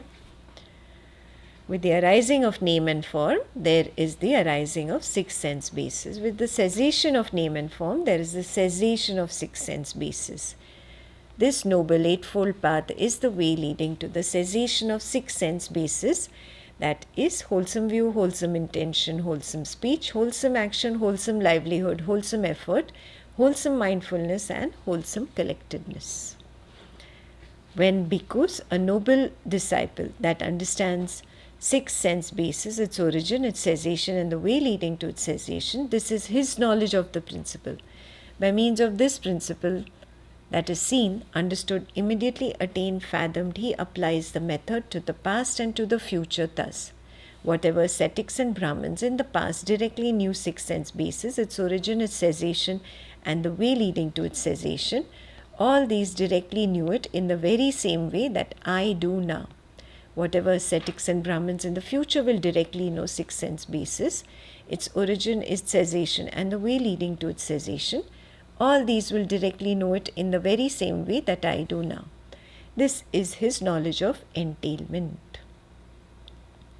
When bhikkhus, a noble disciple, has purified and cleansed these two kinds of knowledge, knowledge of the principle and knowledge of entailment, he is then called a noble disciple, who is accomplished in view, accomplished in vision, who has arrived at this true Dhamma, who sees this true Dhamma, who possesses a trainee's knowledge, a trainee's true knowledge, who has entered the stream of the Dhamma, a noble one with penetrative wisdom, one who stands squarely before the door to the deathless. What bhikkhus is name and form? Feeling, perception, volition, contact, and attention. This is called name. We did this 2 suttas ago. Yeah. Feeling is there, perception is there is the volition or will, because whatever contact has arisen, and there's attention to this whole thing.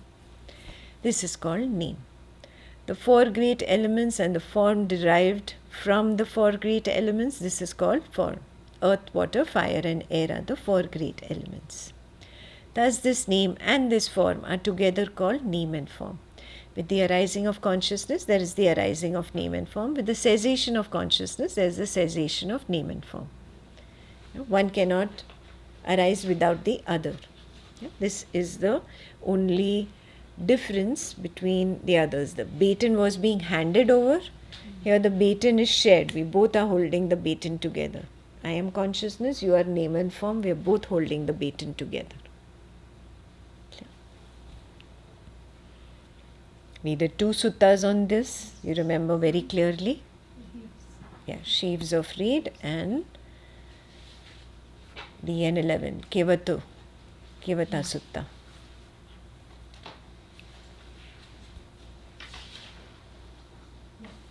Yes? Okay. And the Noble Eightfold Path is the way leading to the cessation of name and form, that is wholesome view, wholesome intention, wholesome speech, wholesome action, wholesome livelihood, wholesome effort, wholesome mindfulness, and wholesome collectedness. When bhikkhus, a noble disciple, thus understands name and form, its origin, its cessation, and the way leading to its cessation, this is his knowledge of the principle. By means of this principle that is seen, understood, immediately attained, fathomed, he applies the method to the past, to the future, thus. What ascetics and Brahmins in the past directly knew name and form, its origin, its cessation, and the way leading to its cessation, All these directly knew it in the very same way that I do now. Whatever ascetics and Brahmins in the future will directly know name and form, its origin, its cessation, and the way leading to its cessation, all these will directly know it in the very same way that I do now. This is his knowledge of entailment.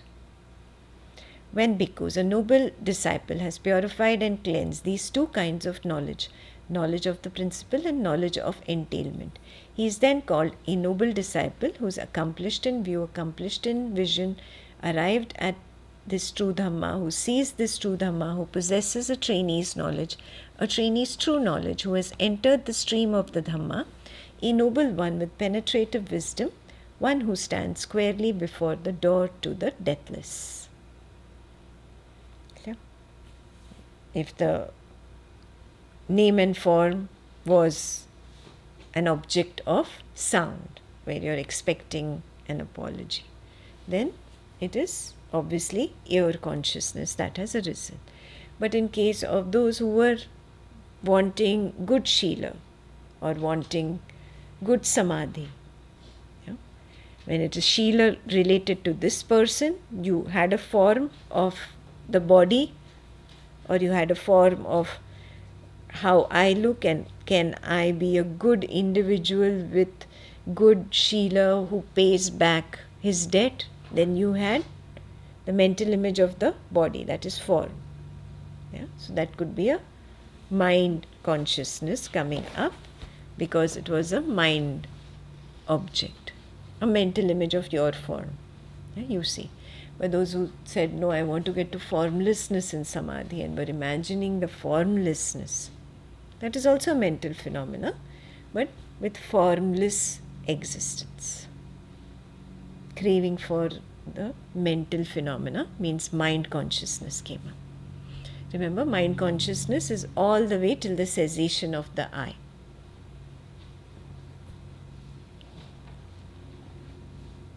Is this clear? Now you know which consciousness came up for you. Can I read ahead and you'll figure it out for your journaling? What bhikkhus is consciousness? There are these 6 classes of consciousness. Eye consciousness, ear consciousness, nose consciousness, tongue consciousness, body consciousness, mind consciousness. This is called consciousness. With the arising of volitional formations, there is the arising of consciousness. With the cessation of volitional formations, there is the cessation of consciousness. I'll pause there. If you had the will to be a good individual who pays back his or her debts, so then what was your will? To be a good person. That's why it started with form. The person. For those who were thinking Samadhi, they were at formless. So what was the I consciousness there also? Mind consciousness, mind contact, the feeling at the mental level, but their becoming was formless. So please know your own links very clearly. And that's how you figure out what was your will.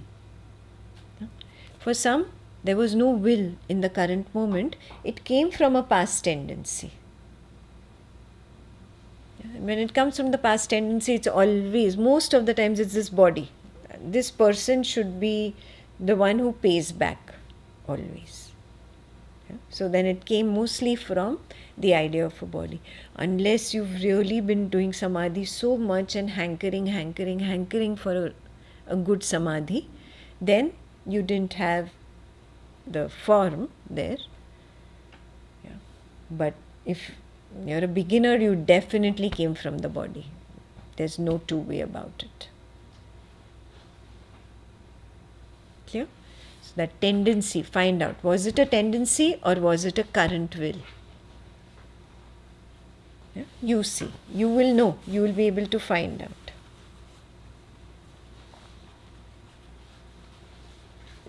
If the flash came automatically, it is tendency. If I had a will to be a good trainee, a good student, a good disciple, then that was a current will. Could you figure it out, everybody? Write it honestly. Don't say I'll write it later. Ego is very chalu. It wants that samadhi one. Do you see that? It's not to fool yourself.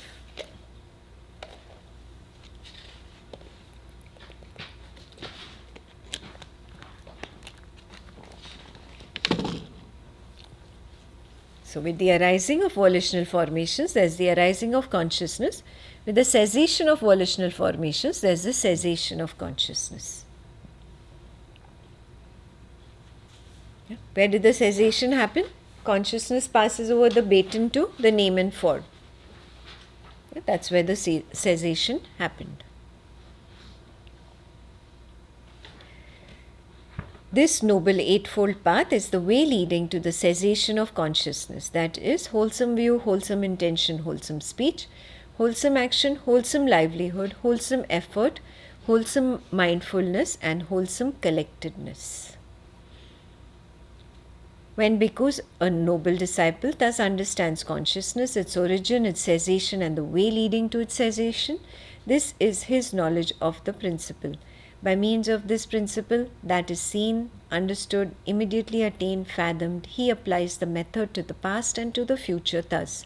Whatever ascetics and Brahmins in the past directly knew consciousness, its origin, its cessation, and the way leading to its cessation, all these directly knew it in the very same way that I do now.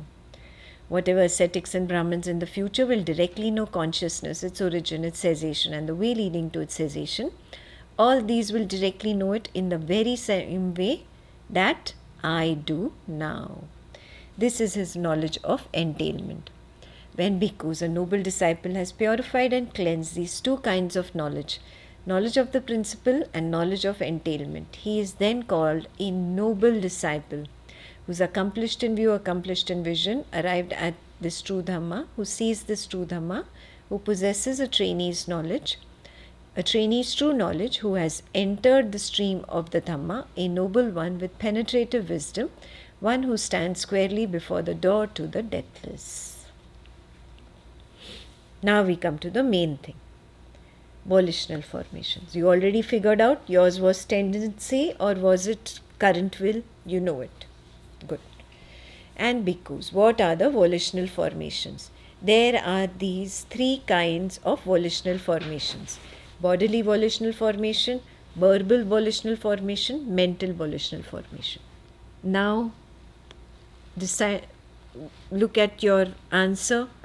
Was it a bodily one? Was it mental? Or was it verbal? You can figure it out. If there was the form that came up, it was bodily. If you're looking for apology, verbal. Or you're apologizing, verbal. If you're looking for samadhi, in samadhi, that thoughtlessness, bodilessness would happen. That is the will. Then it is mental. Very clear how to do this now?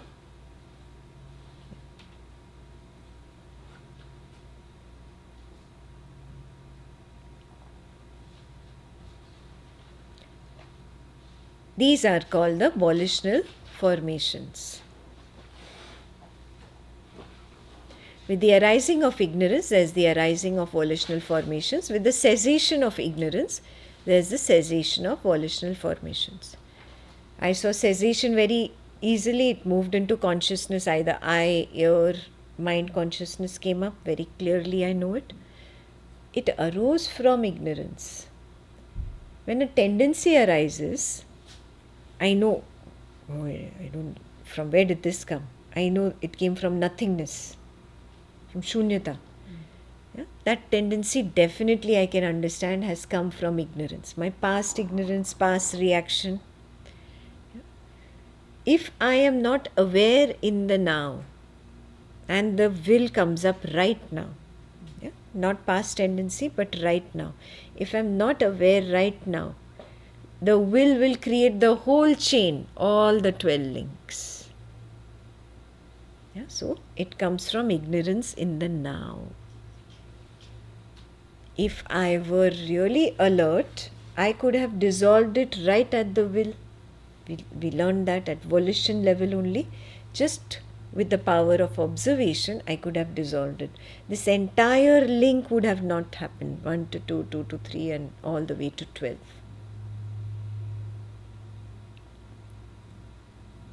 Do you see that? Yeah. So it is ignorance in both cases, whether it is a tendency or it is a current will that arises.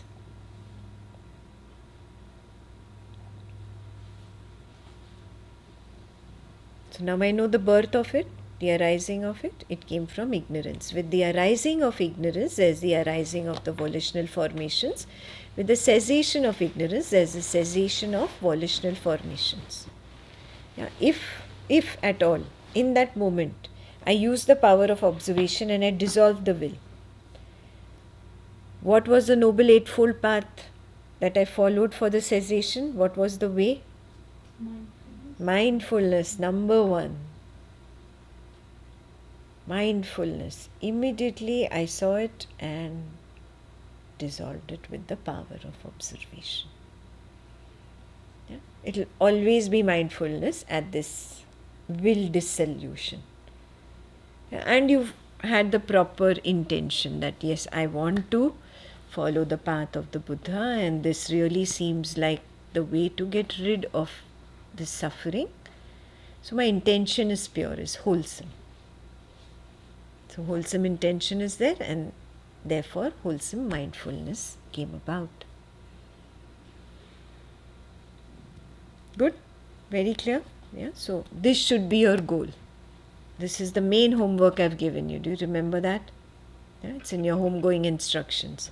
Dissolution of the will. Every time I notice a will come up, dissolution, dissolution. Clear? Now I'll read that quickly. The Noble Eightfold Path is the way leading to the cessation of volitional formations. That is wholesome view, wholesome intention, wholesome speech, wholesome action, wholesome livelihood, wholesome effort, wholesome mindfulness, wholesome collectedness.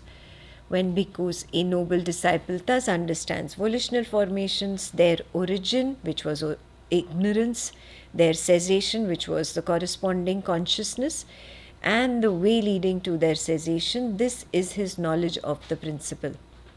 By means of this principle that is seen, understood, immediately attained, fathomed, he applies the method to the past and to the future. Thus, whatever ascetics and Brahmins in the past directly knew volitional formations, its origin, its cessation, and the way leading to its cessation, all these directly knew it in the very same way that I do now. Whatever ascetics and Brahmins in the future will directly know volitional formations, its origin, its cessation, and the way leading to its cessation, all these will directly know it in the very same way that I do now. This is his knowledge of entailment. When bhikkhus, a noble disciple, has purified and cleansed these two kinds of knowledge, knowledge of the principle and knowledge of entailment, he is then called a noble disciple who is accomplished in view, accomplished in vision, who has arrived at this true Dhamma, who sees this true Dhamma, who possesses a trainee's knowledge, a trainee's true knowledge, who has entered the stream of the Dhamma, a noble one with penetrative wisdom, one who stands squarely before the door to the deathless. Good. Now, do you want to keep it optional? Or do you want to? Really work on it. This very important sutta actually. Yeah. Flo pushed it out from that last Sunday all the way to this Sunday. There is a purpose. I needed to go home with this knowledge, not forget it in the flow of so many suttas. Yeah. See the purpose of the flow. Yeah, I could have been adamant, no, it has to be done on Sunday. Yeah, but I gave in to the flow. Right? Just because in one-on-one somebody asked some questions and that led to the next sutta. Remember the sutta we did instead was, did I create it? Did the other create it? Because it came up, who created this dependent origination link? Am I doing it? Is he or she doing it? That's when I changed the sutta order. I said, okay, it has come from the flow. I didn't know this person is going to ask this question. That's how this got pushed out till the end. So if you think this really helped, then this should be added to the update. Lot of work for you. But it's only post samadhi, it's not daily. Post samadhi, give yourself 30 minutes to sit down. Yes, no for everything. Take pictures, send it to Ekta, be done then. And you're just sitting in samadhi once or twice a week, right? So it's just post samadhi. Good? That completes the sutta. And the retreat. This shows that every samadhi is an entire lifetime. Yes. Every dependent origination link is an entire lifetime.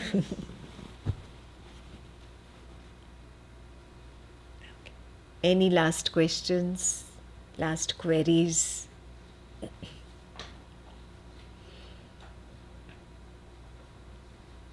All good? Okay. How many of you plan to go back home and really practice samadhi every week without fail? Good. How many of you plan to send me updates on dependent origination? Honestly? No choice. No choice. Choicelessness.